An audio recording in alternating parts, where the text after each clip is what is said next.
Stellar Transformations, episode 237. Untuk melihat video selengkapnya, sahabat bisa kunjungi playlist yang telah disediakan. Yuk mari, kita berimajinasi bersama dan masuk ke alur ceritanya.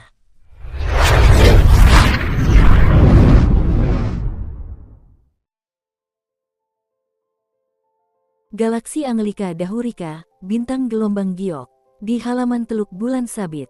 Saat ini, Kaisar Qian dengan cemas menanyai Nenek Yin Hua. "Kakak Yin Hua, mengapa kau menyuruhku menyetujuinya?" Kaisar Qian sedikit marah dan khawatir.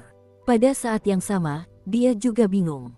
"Kakak Yin Hua, sekarang Feng Yu telah memasang jebakan yang tak bisa dihindari, akan sangat sulit bagi Qin Yu untuk melarikan diri dengan selamat. Kau tidak hanya menolak membiarkanku mencegahnya, kau malah menyuruhku menyetujui untuk memberitahunya ketika Qin Yu pergi." Ini, pada saat Kaisar Yu dan Kaisar Biru sedang berbincang, semua informasi dari percakapan mereka langsung ditransmisikan ke pikiran Nenek Yin Hua oleh Kaisar Biru. Kaisar Yu meminta Kaisar Biru untuk tidak menghalanginya membunuh Qin Yu dan bahkan memberitahunya ketika Qin Yu meninggalkan bintang gelombang giok. Pada saat itu, Kaisar Biru siap untuk menolak permintaan tersebut. Namun, Nenek Yin Hua yang berada di sebelahnya malah menyuruhnya untuk menyetujuinya. Kaisar Qian mempercayai Nenek Yin Hua dan karena itu dia setuju. "Kau tak perlu khawatir soal ini," kata Nenek Yin Hua sambil tersenyum. "Jika Qin Yu tidak mengalami beberapa kemunduran, bagaimana mungkin ia bisa menjadi seseorang yang pantas dihormati? Lagi pula, jika ia bahkan tidak mampu menembus jebakan Kaisar Yu, maka meskipun ia meninggal, tidak ada seorang pun yang bisa ia salahkan." Nada bicara Nenek Yin Hua mengandung rasa jijik terhadap jebakan Kaisar Yu. Benar, anak muda memang harus mengalami lebih banyak kegagalan agar bisa menempa diri mereka sendiri. Itu juga bermanfaat bagi mereka. Mendengar alasan Nenek Yin Hua, Kaisar Qian pun memutuskan untuk tidak berbicara lagi. Alasan utama mengapa Kaisar Biru begitu baik kepada Qin Yu juga karena Nenek Yin Hua. Seandainya bukan karena Nenek Yin Hua menyukai Qin Yu, lalu bagaimana mungkin Kaisar Biru begitu baik kepada orang asing? Ketika Nenek Yin Hua berbicara seperti itu, Kaisar Biru tentu saja tidak berkata apa-apa lagi. "Kakak Yin Hua, aku akan berhenti mengganggumu dan akan pamit dulu," kata Kaisar Biru sambil tersenyum. Nenek Yin Hua hanya mengangguk sedikit sambil membelakangi Kaisar Biru. Kemudian Kaisar Biru diam-diam meninggalkan halaman. Di halaman, Nenek Yin Hua sedang memandang langit kosong yang tak berujung. Kecepatan kultivasi Qin Yu ini, kesannya cukup bagus, tapi kenapa aku tidak bisa mengetahui apa yang luar biasa dan menakjubkan darinya? Nenek Yin Hua sedikit bingung. Semoga dia tidak mengecewakanku. Qin Yu tinggal di Teluk Bulan Sabit selama beberapa hari lagi. Dalam beberapa hari ini, Qin Yu telah bertemu dengan Kaisar Naga, Kaisar Ni, Kaisar Biru, dan Nenek Yin Hua beberapa kali. Di antara mereka, ia paling sering bertemu dengan Kaisar Naga. Itu terutama karena Kaisar Naga berinisiatif datang dan mengobrol dengannya. Saat ini, Kaisar Biru, Kaisar Naga, Kaisar Ni, Nenek Yin Hua, Songxi, dan yang lainnya sedang mengantar Qin Yu pergi. Hari ini, Qin Yu akhirnya memutuskan untuk pergi. "Keponakan Qin Yu yang terhormat, tinggallah beberapa hari lagi. Kaisar Ni dan aku masih akan tinggal di sini cukup lama. Kau juga tidak perlu terburu-buru untuk pergi terlalu cepat," kata Kaisar Naga kepada Qin Yu dengan sedikit rasa tidak senang. "Paman, aku benar-benar ada urusan penting," kata Qin Yu tak berdaya.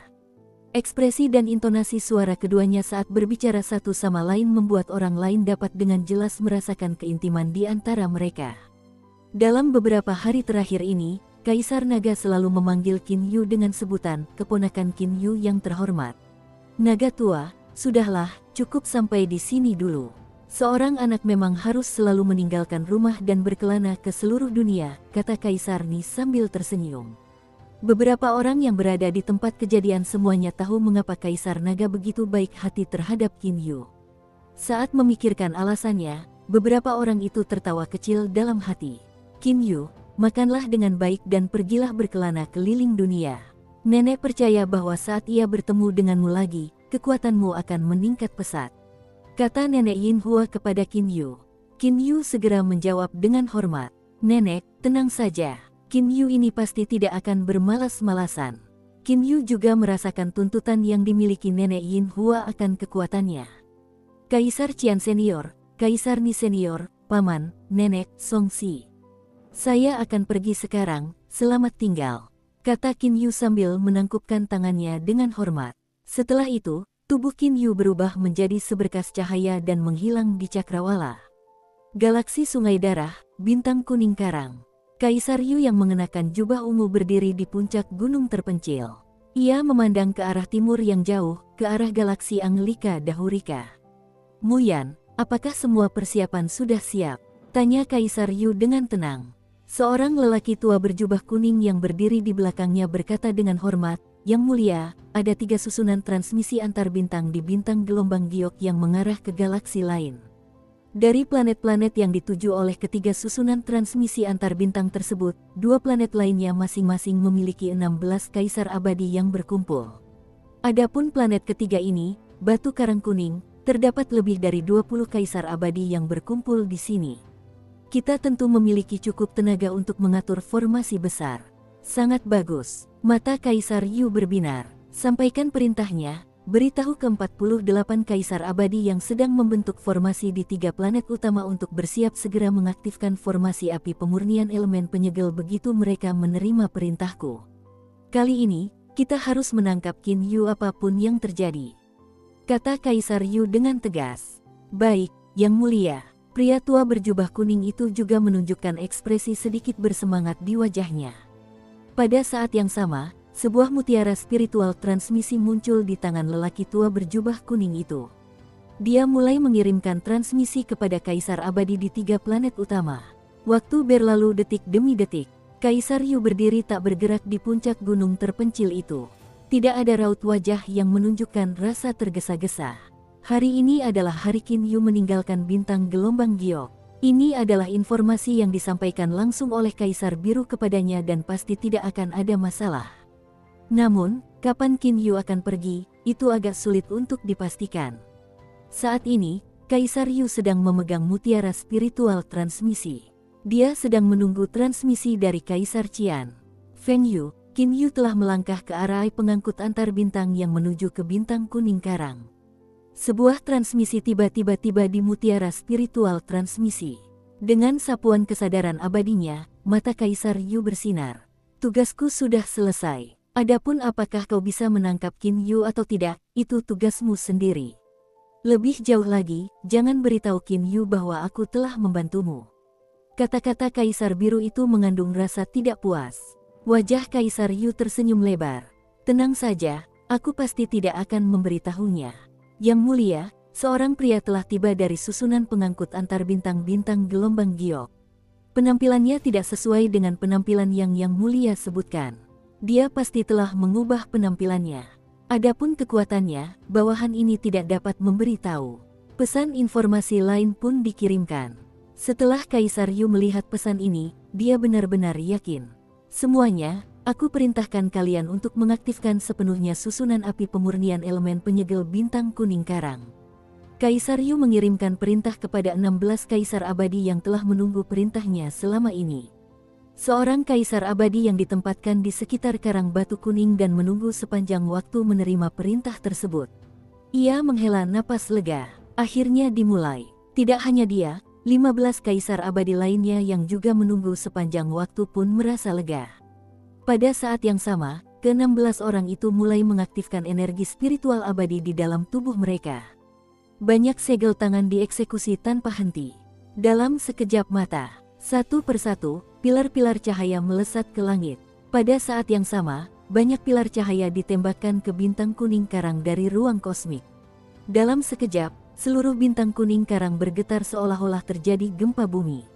Oleh susunan pengangkut antar bintang dari bintang kuning karang, Qin Yu baru saja keluar dari arai pengangkut antar bintang dan langsung merasakan tanah bergetar. Pilar-pilar cahaya yang menakutkan juga berjatuhan dari langit. Permukaan tanah hancur berkeping-keping. Energi memenuhi udara. Semua kultivator di sekitarnya menunjukkan ekspresi ketakutan. Apa yang terjadi di sini? Qin Yu sama sekali tidak tahu apa yang telah terjadi.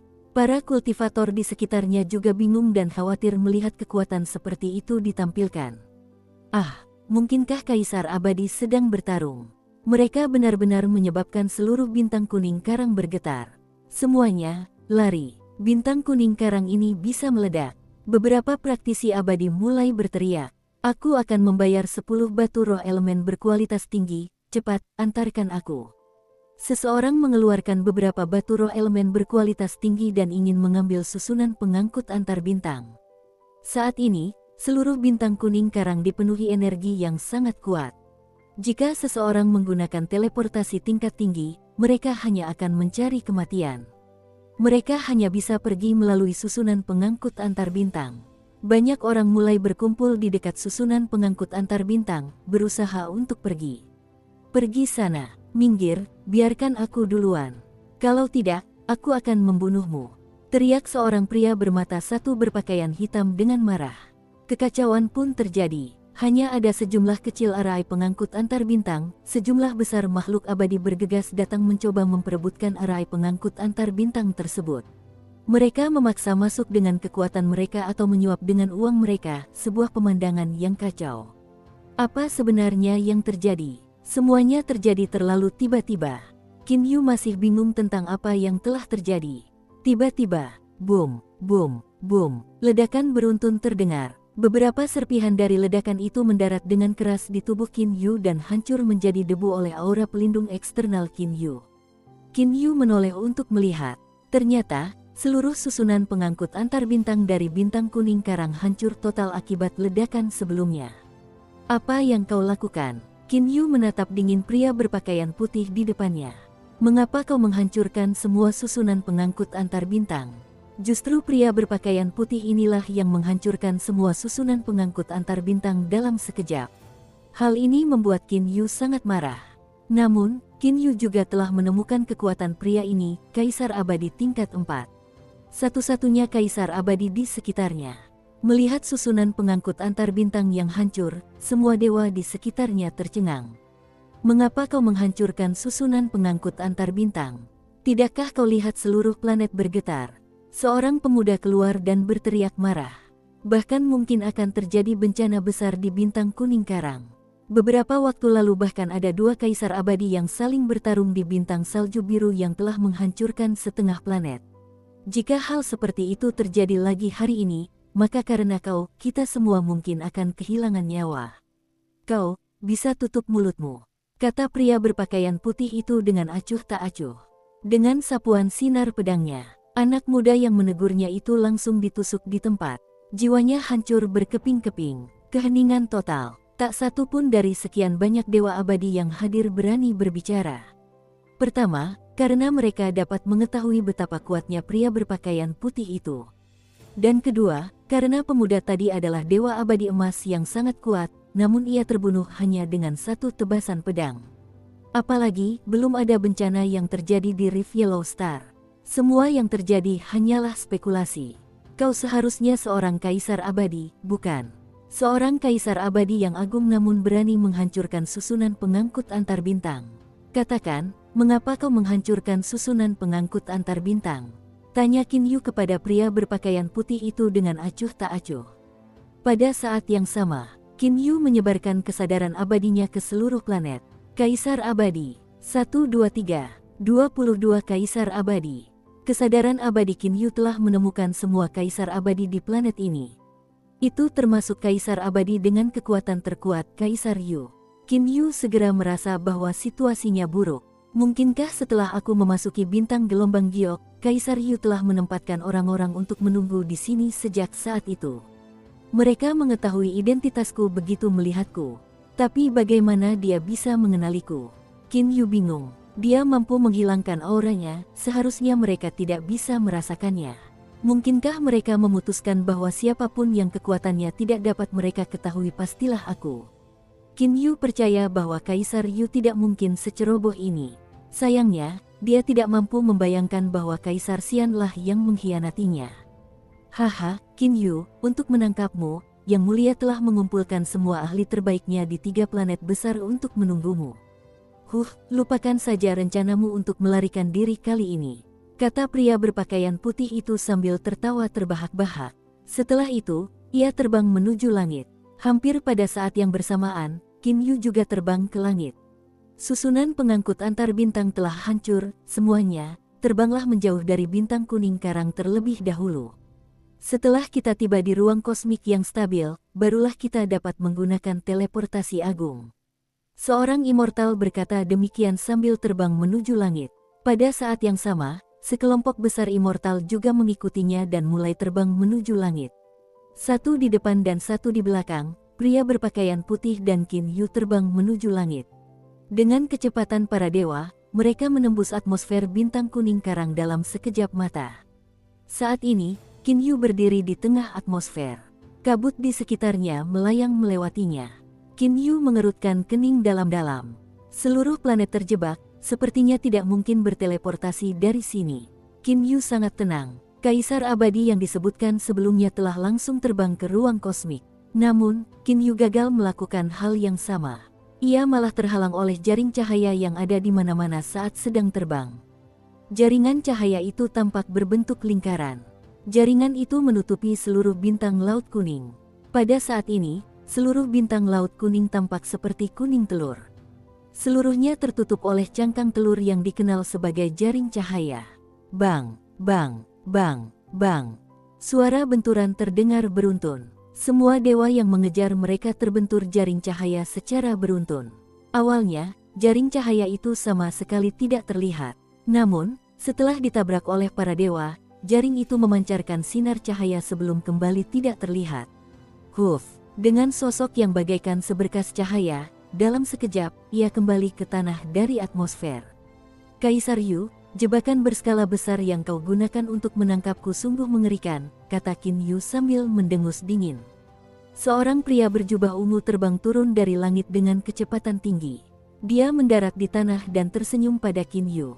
Qin Yu, kau juga harus tahu bahwa dirimu saat ini seperti kura-kura dalam toples. Mustahil bagimu untuk melarikan diri dari sini. Setelah menyelimuti seluruh planet, energi yang sangat besar itu menyebabkan teleportasi atau teleportasi tingkat tinggi tidak mungkin dilakukan dimanapun di bintang kuning karang. Lalu kau mengirim orang untuk menghancurkan susunan pengangkut antar bintang. Sungguh rencana yang indah. Memang mustahil bagiku untuk melarikan diri. Qin Yu mencibir. Haha, wajah Kaisar Yu dipenuhi senyum. Sejujurnya, sampai sekarang, aku masih belum tahu apakah kau Qin Yu atau Lan Feng. Aku agak bingung. Namun, aku tahu bahwa kau memiliki zirah ilahi, atlas 10.000 binatang, dan lukisan dewa yang mempesona. Pada saat ini, Kaisar Yu yakin bahwa kemenangan sudah di depan mata. Jika kau patuh dan menyerahkan atlas 10.000 binatang dan lukisan dewa yang mempesona, aku akan membiarkanmu memiliki semua artefak ilahi lainnya dan bahkan istana abadi Qin Yu. Aku bahkan akan mengampuni nyawamu.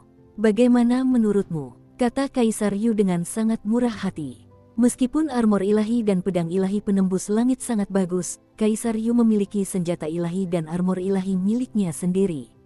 Dari sudut pandangnya, atlas 10.000 binatang dan lukisan dewa yang mempesona adalah hal yang paling penting. Qin Yu sedikit takjub. Ia kemudian segera tersenyum dan berkata, kondisimu memang cukup baik. Namun, gulungan 10.000 binatang dan lukisan dewa yang mempesona adalah milikku. Mengapa aku harus memberikannya padamu?